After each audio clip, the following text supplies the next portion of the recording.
Hi, everybody. Welcome to this first Blab show. I have a very special guest. His name is Burghardt Tenderich, and he is actually the author of a new book called Transmedia Branding. I had the good fortune of hearing Burghardt speak at the Technical University in Denmark a couple years ago, where he discussed this transmedia concept, which I think many of this community probably has never heard of. So we're going to get into this and hear a little bit more about his expertise and why he works with transmedia, and a little bit about the book.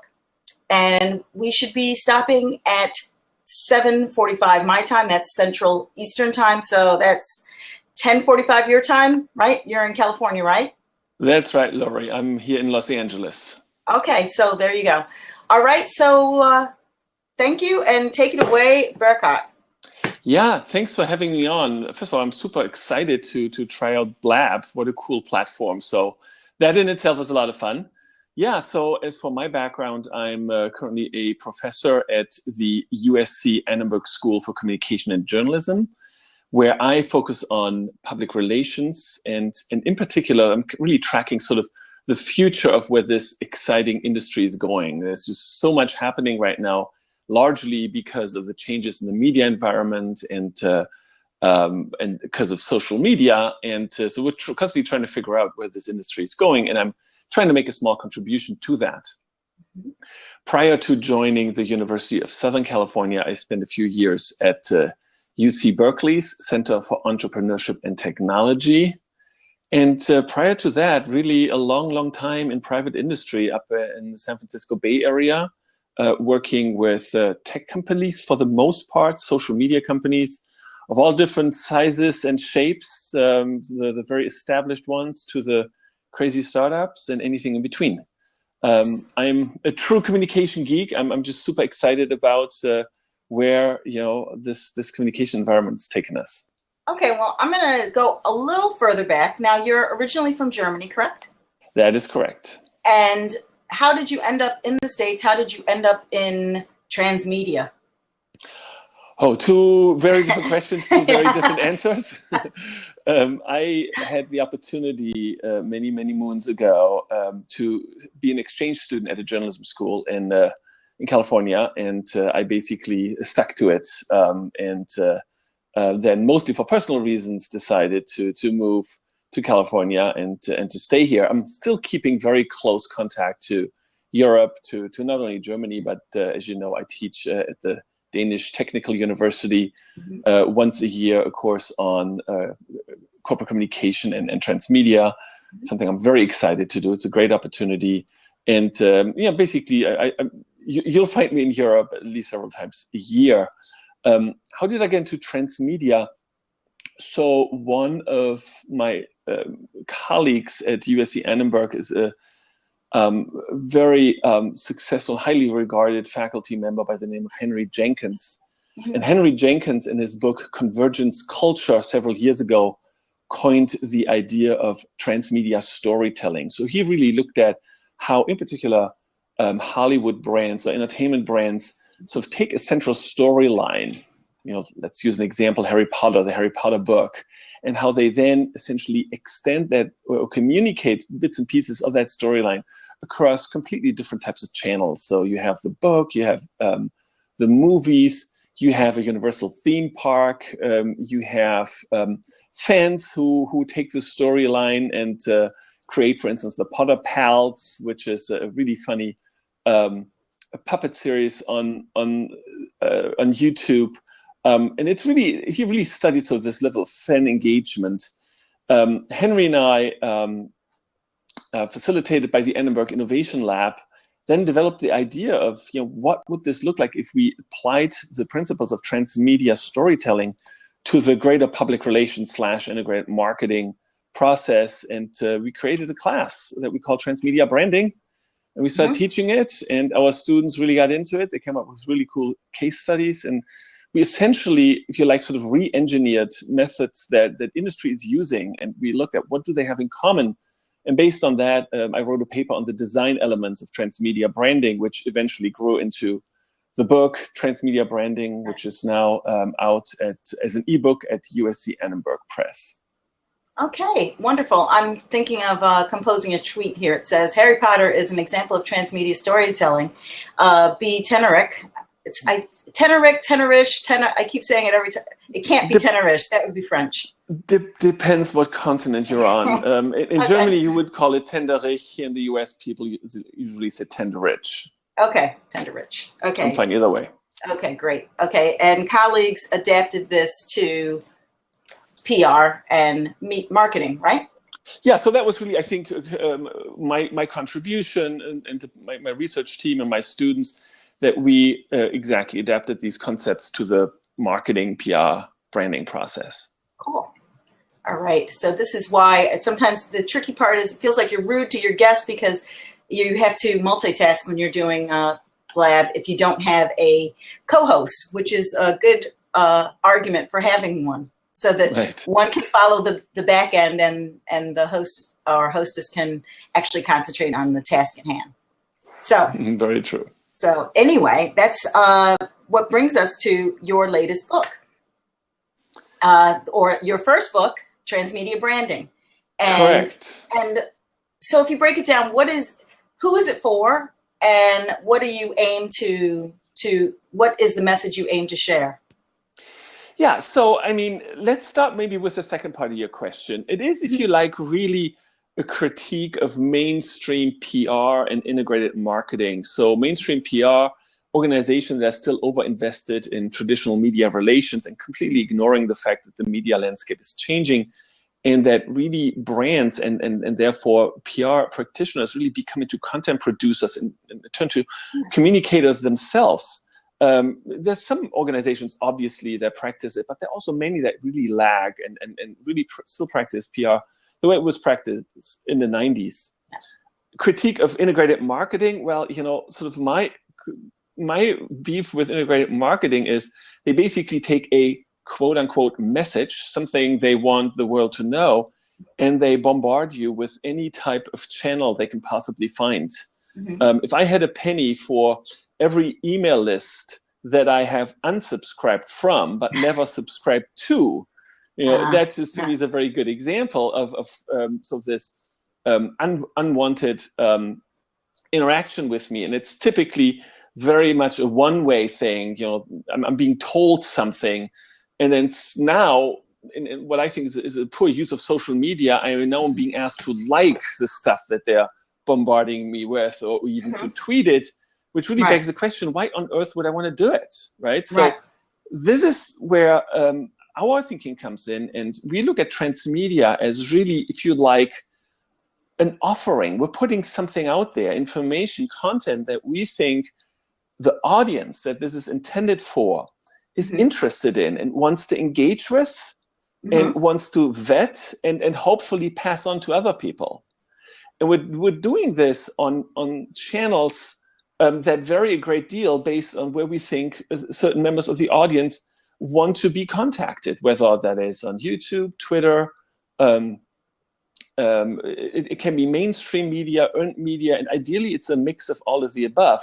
But we're not pushing anything on people. We're just saying, hey, here's a piece of information. If you find it relevant and interesting to you, do something with it, or if not, not, right? And there's some really interesting campaigns out there that have done this very, very well. Okay, can we talk about some of those? Like I know there's case studies in the book. You want to pull one of those and share? Are you allowed to share? Of course, it's all about sharing. But let me give you a case study that is even newer than the book. So over the summer, I received a phone call from an entrepreneur in Silicon Valley, one of three guys. They're building a super cool company called Megabots. Essentially, they've created this 15-foot tall, gigantic steel robot that is essentially a fighting machine, right? Okay. And they essentially want to create a league for professional robot fighting, which I think is just the coolest idea on earth, right? So boys will be boys. boys will be boys. That is a true statement. So, of course, they need money. How do you get money if all you have is a crazy robot? They decided they needed to really get the word out. And what they did is they spent a whopping $150 plus a friend with a free camera and shot an incredibly cool video poking fun at American patriotism. These guys are basically wrapped in US flags with patriotic music. And essentially, they had done some research and they knew that there's only one other gigantic robot on this planet, and that one is in Japan. So they essentially challenged this Japanese company to a duel, the robots needing to fight. And they did this, again, totally tongue-in-cheek, but really sort of invoking almost World War II type dynamics between the US and Japan. Obviously a topic that's not funny at all, but the way they did it, it really came across great. That video currently has over 5 million views. Wow. And of course, the Japanese company responded, and they shot a video that's very stereotypical Japanese, and they basically accepted the challenge, right? So the challenge is now happening. Okay. So what followed then was a video for a Kickstarter campaign, complemented by T-shirts, by 3D models of the robot. Now they partnered with a video game company, and essentially they brought this into what I call, world building, virtual worlds. So they're basically telling the same story, a gigantic fighting robot across a variety of different media, and they just put it out there for people to either take or ignore, and really enabling us to kind of get drawn into this topic as far as we want, or just very casually engage. The result was a very successful Kickstarter campaign, and I think very engaged audience and fan base. People, and I'm not even a robot geek by any stretch, but I cannot wait for this duel to take place. Okay, do you know when it is? When the duel is it coming? Date has not been set, but it'll be roughly in a year. Okay, so I'll keep you posted. Okay, great. So how about something a little bit closer to home for people who might be using more traditional, like, social media? How could most of the people who are in the social media marketing space, maybe something like that? Yeah. So how could they apply it? Yeah. So the most iconic campaign is Old Spice's "The Man Your Man Could Smell Like." Yes. And why? Everybody knows it. And let me just explain why this is transmedia. It started off as a very smart example of media relations, or earned media. Essentially, they produced this YouTube video and they produced this really cool video and posted it on YouTube the week before Super Bowl 2010, and called up the media that was already waiting for all these pre-released Super Bowl commercials, and said, hey, we're not going to be running this on Super Bowl because we don't want to spend that kind of money, but it's really cool and you should check it out. And earned media jumped on it and wrote about it and posted and created a media frenzy, right? They then actually ran it as paid media, as ads on some soap operas, but also they basically bought, during Valentine's Day, they bought shows that were likely going to be seen by couples, because they basically wanted to create a dialogue about men's body wash between couples, which to me sounds like a crazy idea, but they actually did it very successfully. And then is where things really got to transmedia and social media, and that is people just started tweeting to the Old Spice guy. Anybody, celebrities as much as just normal people. And then they came up with this brilliant idea of a YouTube response campaign where they basically, I think within 48 hours, shot, I forgot the number, but 20, 30, or 40 videos that were direct responses to tweets that had come in. They're using the same actor and just turning this into hilariously funny responses, which then, of course, were tweeted. They were mentioned on mainstream media, and basically just creating really this whirlwind of news cycles about something that isn't particularly newsworthy, a product that's been around the market for the longest time. Right. Okay, that's brilliant. And I think most people really can remember how popular the man I'm on a horse is. That was my favorite one. I'm on a horse. Right. Uh, but it really did add. It really showed how different and how smartly we can actually use the technology that we're surrounded by to really engage with customers and with potential customers and just other colleagues, market, anybody. Yeah, Really. exactly. And one thing that's really important to just remind everybody of is, in traditional marketing, in particular in paid in advertising, the idea is that you have control, right? You basically talk to the people and you tell them the message, and on comes social media, and suddenly control is completely gone because people can just take your stuff and do whatever the heck they want to do with it. And that freaks out many traditional marketeers. And it's something that people who grew up in the world of public relations are much more used to, because we always had people talk back to us, and we always had to deal sort of with the unexpected. Now, really good campaigns built this into their campaign from scratch. And that's what you saw again in this Old Spice campaign.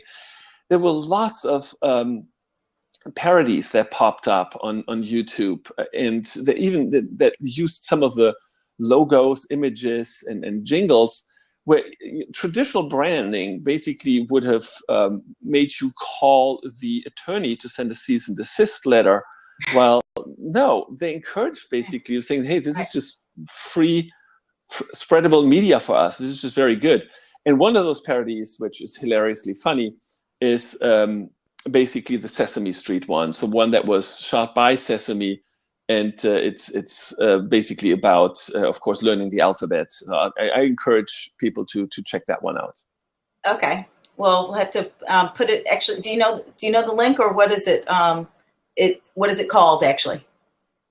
You know what? I would just go on YouTube and type in Old Spice Sesame. I bet you it'll come up first. Oh, okay. Okay, great.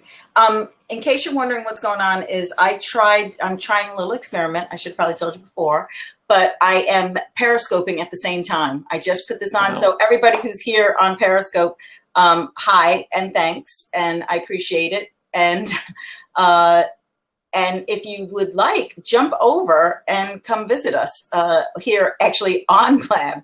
We're only going to be here for another 15 minutes, but it at least can offer you the opportunity to ask direct questions to Burghardt, I can't say your name, Burghardt or myself. So yeah, so let's. I'm going to keep it on just to see how it works, but my arm is getting really, really tired, so we'll see. So, all right, so let's talk about the book. You and your colleague put together the book, and so we're talking about the aim. So who is it that you're actually speaking to? That is right. So we're really targeting this book.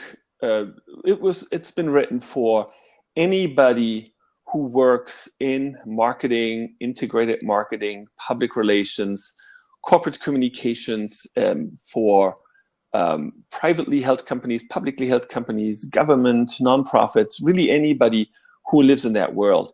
In addition, of course, academics and also students, and really anybody who kind of cares about where our communication world is going. Really, the idea is to provide a little bit of a method, a repeatable method for engaging campaigns, right? So we want to encourage people to rethink top-down approaches or really traditional media relations approaches and think much broader.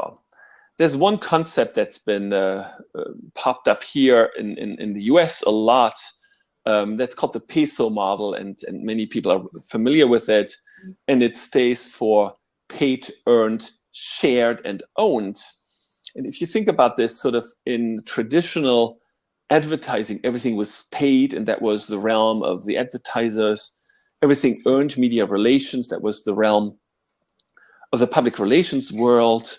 And then owned, there wasn't really much because most brands didn't own any media. Well, that has changed tremendously now, where you can have your own blog, your own Facebook page, your own LinkedIn account, and just create media and post it. Shared really speaks sort of for social media, because if you think about it, you can use social media as owned, earned, or paid media. It's that combination. And what we're really encouraging people to do is think along those 4 acronyms, or those 4 letters that form an acronym, and not limit yourself to one, because different members of the audience prefer different engagement models, and nobody should be sort of confined to their own little sandbox and not be allowed to play outside that sandbox. As much as I can only imagine the discussions and turf wars going on in corporations right now, it's like, hey, you can't do this as marketing. Well, you can't do that because it's PR. I think it's just sort of freedom of speech, where everybody just grab any channel that makes sense to you, but use it in a very responsible way. Right. Okay. So can you just, since we're talking responsible, what would be irresponsible? Great question. Here is the most irresponsible thing you can do, is to just do tactics, do stuff without having built a real strategic plan. And let me give you an example of that. About a year ago, I think it was about a year ago, social media folks at JP Morgan just had this brilliant idea to do a Twitter chat with one of their senior executives. Mm-hmm. And they basically announced that, hey, Twitter chat with one of our executives, I forgot the guy's name. And of course, the minute that was announced on Twitter, a highly cynical audience or subgroup of audience, people who either personally suffered from the mortgage crisis, or just consider themselves really sort of activists and fans of the protests that were happening at the time, they jumped on this and sent this really sarcastic tweets that were meant to harm the brand of JP Morgan and to insult the executives who had never been really held accountable, certainly not in the court of law, for any of their actions, that led to the Occupy Wall Street movement. So very much in the tone and the mindset of Occupy Wall Street, people really started attacking JP Morgan. And just a few hours later, the social media team tweeted "bad idea" and shut down the Twitter meet, right? So this to me, and of course I don't know this, but I'm deducting that it was just like, hey, we need to be hip, we need to be cool, we need to be on Twitter, let's go on Twitter. Mm-hmm. That's the wrong way to do it. The right way to do it is to really analyze a situation where you start with the organizational goals, whether it's a business goal or whichever organization you work for, right? And then you basically translate those organizational goals into communication goals. Mm-hmm. And you then translate these communication goals into strategies and tactics, which you then execute. However, even before you do that, you need to do a ton of research, audience research. Mm-hmm. So again, to stay with my JP Morgan example, I would argue that they probably did not do a lot of audience research. Had they done it, they probably would have noticed that there was huge potential for backlash, that people had not forgiven Wall Street for what is eventually called the Great Recession of 2008. And they would have simply then come to the conclusion that this was not a good idea, right? So you need to put research front and center. And this is where marketers will jump in and say, oh yeah, I know it's all about big data. It's all about big data and data analysis. And I say, yeah, certainly it's about big data and big data analysis, but it's also about small data. It's also about really mining the social web in a qualitative way and using advanced new methods, one of which is called netnography, to understand audiences on a very microscopic level, and then craft campaigns that are likely to be well accepted, positively regarded by these members of the audience, so that rather than a negative backlash, you get positive engagement and people's desire to share information with others. Right. Okay. It sounds also in terms of tapping into the authenticity and integrity of the organization. I really like the idea of, what did you say? Start with your organizational goals and then transfer that into your communication goals.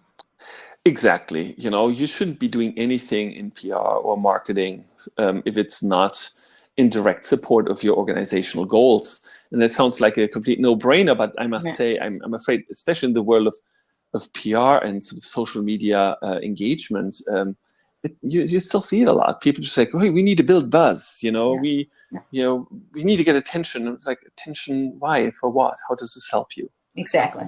I think in my space, I've heard so often, it's not as bad now as it used to be, but it's like, oh, it's free. Social media, it's free. Yeah, that's right. We can just do it. Right. Everybody do it. It's free. Exactly, because it's free, we all need it. And then here comes the other thing. It's like, oh, it needs to go viral. Yeah. And let's just think about the notion of viral a little bit. And I'm now sort of paraphrasing my colleague Henry Jenkins, who's sort of been criticizing the very notion of viral. So if you think about what a virus is, a virus in a medical sense, of course, is A, something bad, but B, something that is being passed on in most cases against your will, or certainly at least without your knowledge, right? So you basically, you don't infect people with the cold virus because you're mean. That's just because you're not being careful, or sometimes, well, because you have to be around other people. So it's not a conscious act. It's something that sort of happens to you, and it's something that happens to the audience. Yeah.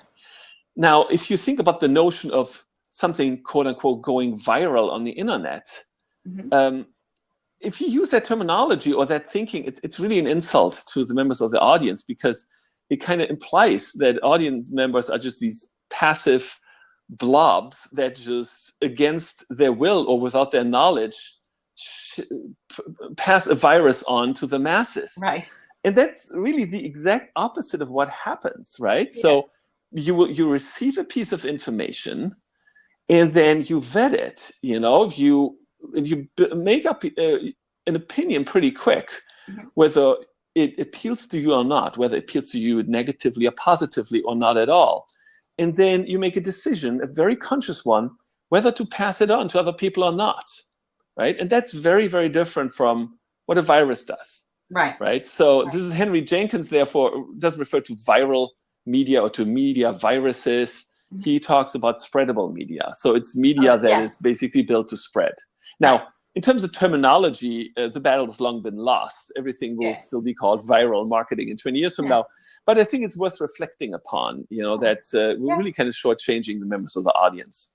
Yeah, I think it's a good thing to consider. And we are now at 7:43, which means you have 2 minutes. Jonathan was here, came to visit us, and he's gone again. So we have no audience members that can ask a question unless my friend here, anybody from Periscope have any questions, you can type it into my phone and I can translate. This is really quite an experiment here. That's what makes it so much fun. You know? It is, testing really, ground. Yeah, kudos to you, Laurie, for trying out all these new platforms and doing stuff simultaneously and just trying things out. Just trying to do it, yeah. So that's right. So it was really great to have you come on. I look forward to having you come back when there's more control of the technology from my end, and also hopefully Blab's end, depending on who was at fault in the beginning. And also to hear more about what's happening. I really look forward. I downloaded your book yesterday, and I look forward to actually reading it. I have a real tight schedule, but I really am going to sit down and go through it. It's great stuff. That's great, Laurie. Thank you very much, and also for the opportunity to do this and for taking the time. So Great, and I look forward to talking to you soon. Okay, cheers. Okay, talk soon. Okay, Bye-bye. bye.